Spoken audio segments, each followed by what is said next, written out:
Hi, I'm Sheri Krotzer and I am the field agent for the Midwest, and I'll be talking to you today about how to get media coverage. And now, first of all, you want to realize that the best way is to make sure that you are the most vibrant and loud and most well-known group on campus. So you got to get your name out there. You got to let them know that you're around. And so in order to get the media coverage, you got to make sure that you are newsworthy. So whenever you hold an event, make sure that you notify the media in the area. So first of all, you will want to send out a news release, press release, something to this effect, and send that to the local media outlets, such as the news agencies that cover your local area, the campus newspaper, the radio stations, anything that's within your area. And after you do that, you'll want to do that far ahead before your event begins, and then follow up with them every week up until your actual event.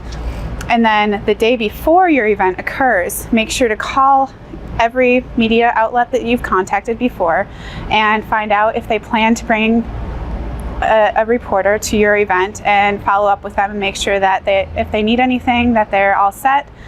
And when the day arrives for your event, make sure to have some kind of press table or tent. Have an area set up so they have a sign-in. You can give them a press kit or a goodie bag or something, where they have brochures, where they have any information that's necessary for them to do a good cover story for your group.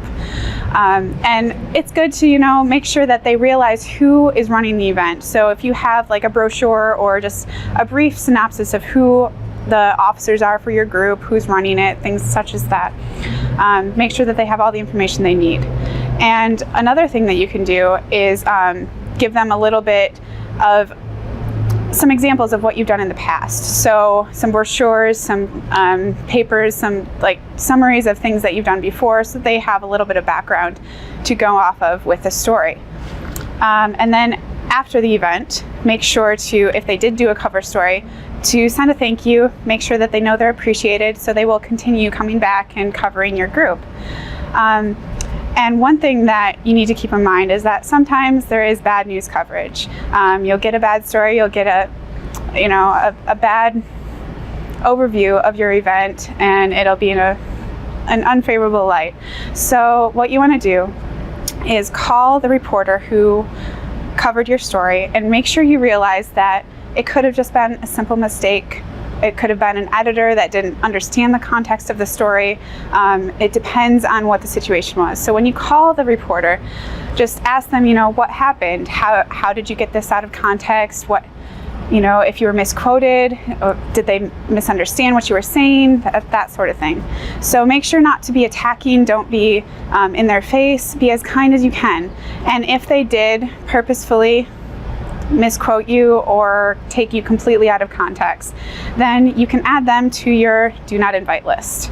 And you may build up a very hefty one of those if it continues to occur. So in the future, if you are holding an event or doing something in the public eye, you can keep that list handy and be sure to reference it if you are calling these media contacts and you know which ones to avoid. And to follow up on the do not call or do not invite list, you would want to have a perimeter around your event. So make sure that you have boundaries on certain circumstances you can't really help. If it's in like the middle of campus where anyone can see, you can't really do anything about that. But if it's in a closed quarter, like a room that you've rented out, you can definitely feel free to have a barrier, and you can have an invite only for the press. And finally, with inviting the press and having them involved, always make sure to return phone calls. Whenever a reporter calls you for an interview or inquires about an event you had, as long as you've had good experience with them in the past and they've never done you wrong, you want to make sure to keep in a good relationship with these reporters, because after all, they are the ones who will be covering you, and you want to make sure that you continue to have that good relationship.